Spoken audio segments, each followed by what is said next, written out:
Sup diary, it's me, yes or no. This is another video, obviously, in dating diaries, and this one's probably gonna be like the closest to reading my actual diary. Well, I'm already feeling it.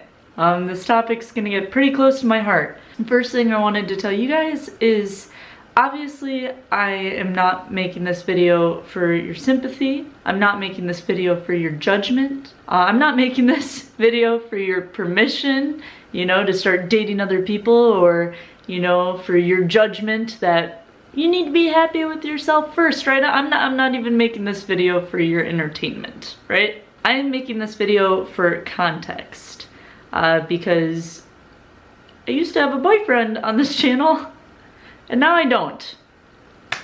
And I didn't really ever explain that to you guys. So we are going to do this, you know, one and done, and then we're gonna move on. Although technically I do have one more artsy video that I'm gonna share, probably, that's about this. But then after that, we'll be fully moving on.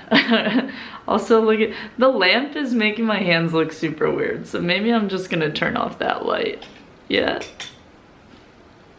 Yeah, I don't know why I had that. Well, no, I'm turning it back on. We'll just have glowy hands for the video. Also, before I get going, oh my god, I'm going to cry in this video. I can already feel it. I haven't even gotten into the tough part. Also, before I begin, I just want to let you guys know that I will not be airing, you know, out any dirty laundry, right? Like, you know, obviously Zeman was my best friend in the entire world, and I've never loved anybody like I've loved him.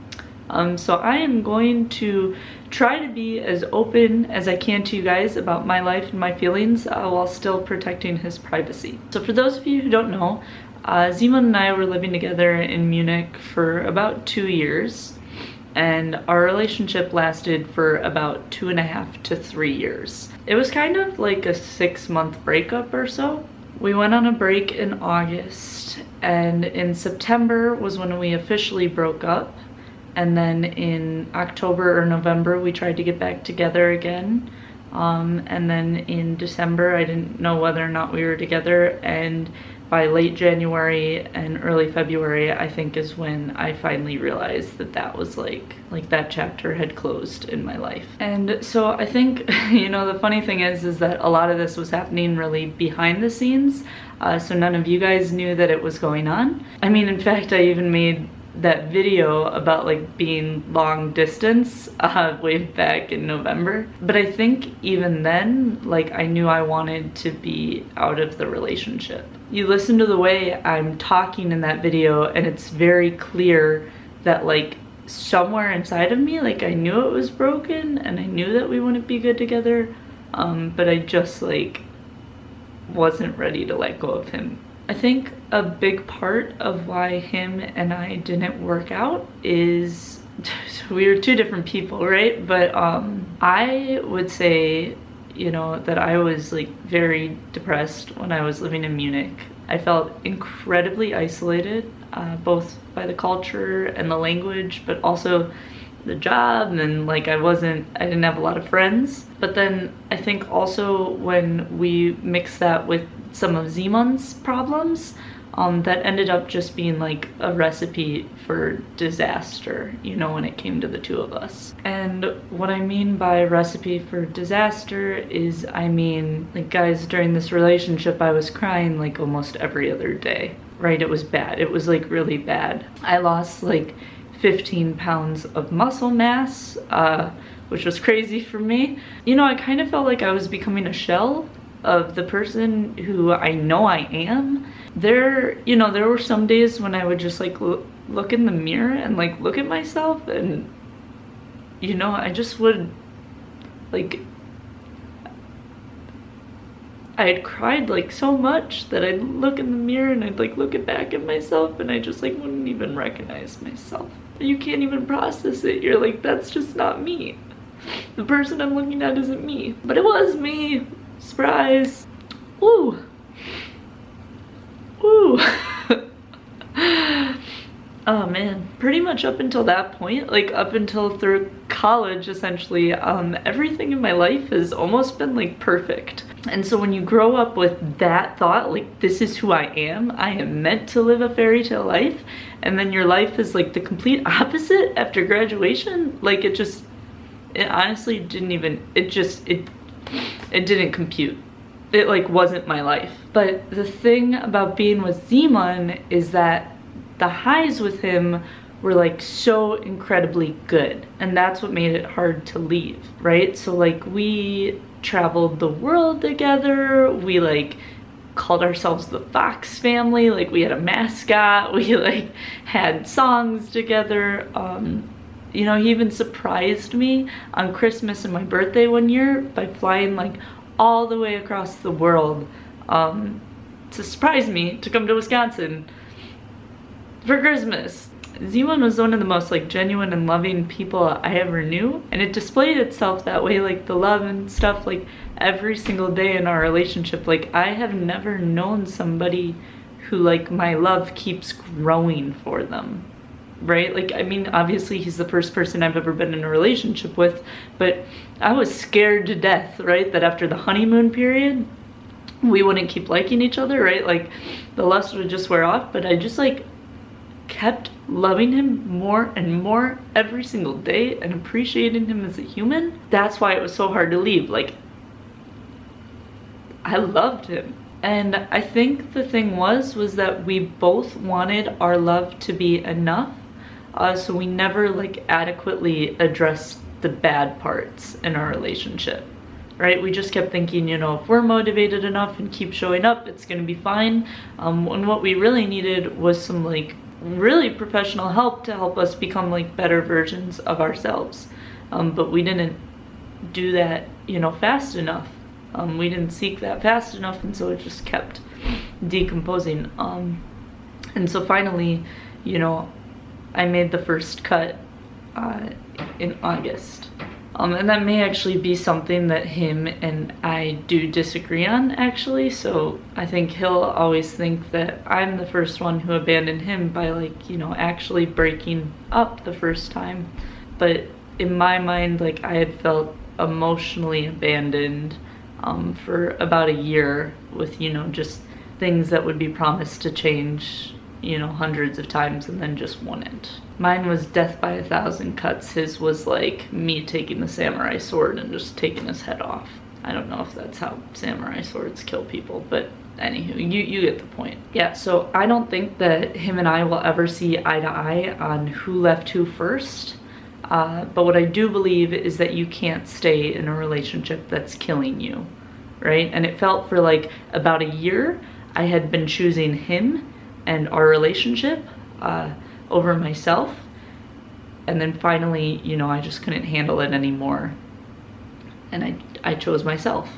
And it was like incredibly hard, right? Because I knew our relationship was so incredibly toxic, that I knew to ever be fully happy, I was going to have to give it up. But you know, the problem was that in the relationship, you know, it was like I'd had the highest highs I'd ever had in my life, but also like the lowest lows, right? So I couldn't stay in the relationship and be happy, but I couldn't leave the relationship without also losing like the strongest connection I'd ever had in my entire life.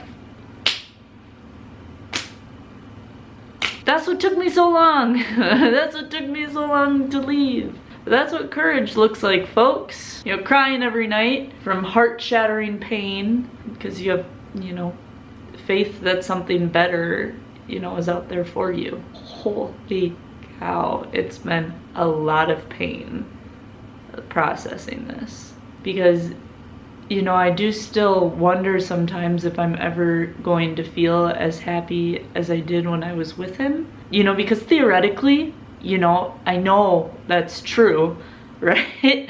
But emotionally, you know, sometimes I question that, right? And COVID hasn't made this whole situation any better, right? Like most people are allowed to process a breakup by like being around other human beings. I don't have that. I don't have that luxury. I just have to get over it in my own head. which is quite tough, especially considering that the biggest thing stalling my progress is this belief in scarcity that the guy I want is like not out there. Where is he? Where is he? Can't find him. But whatever. So I do think coronavirus has paralyzed my moving on efforts a bit. That's not to say that I'm not still doing my darndest to, you know, move on. I mean, obviously it wasn't a straightforward breakup. Who broke up with who? Right? It wasn't like one person leaving. It wasn't like it was easier for me. That wasn't the case, right? And when I was younger, I used to not understand how two people could love each other, but like that wouldn't be enough. But now, having gone through this, I can understand. You know, maybe it's easy to love other humans if you can see the value in them, but it doesn't always mean that being with them is healthy for you. And you can't bet your happiness on the hope that someone else will change, right? There were things that I thought, you know, Zima needed to change, and he didn't even agree with that, right? He thought there were things that I needed to change, and there probably were things that both of us needed to change, but again, you cannot bet your own happiness on someone else's ability to change. And I think that's part of the problem, is just we got way too in deep with each other, not recognizing the signs that we wouldn't be good for each other. You know, like, he was my first love. I had no way to understand this. So that's why Zeman and I broke up. And I don't think it's likely that we'll ever get back together, because I think there are just some traits of his that I know would make me unhappy long term, and I think vice versa. But I do think this was a really, really good learning experience for me, to understand, you know, like I said, Zeman treated me better than I ever imagined you could be treated.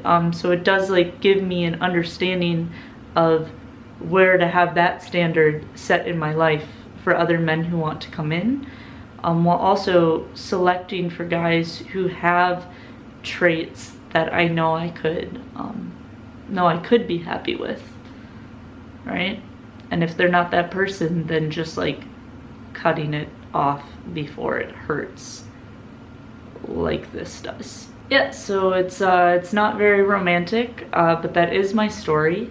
And I'm sorry for not telling you guys sooner, right? Like, I mean, you know, I basically took 6 months away from YouTube because I needed to heal. I needed to get my life back together. I have, on the flip side, on the backside, I've had a lot of time to process this. Even though for you guys, you know, it might feel a little dramatic. I hope you guys can get over it quickly, because we need to move on. There might be like maybe one more video about him or so on the channel, just because I wrote some poetry when I was going through this tough time. But yeah, other than that, life doesn't wait for anybody, even when it's completely on pause, you know? And the future of Zeman and I, basically we went on 2 60-day blocks, and now we're considering doing a whole year block away from each other. Yeah, like when the world's ready to move on again, when coronavirus is over, I think we're both ready to move with it. Sometimes you gotta let go to be ready to catch the next best thing that's coming at you. Not the next best thing, but a better thing that away. You guys get what I'm saying. Whatever, I'm Yes or No. If you want to stalk me, go to Instagram at Yes or No. And thanks for being my therapist today. Bye.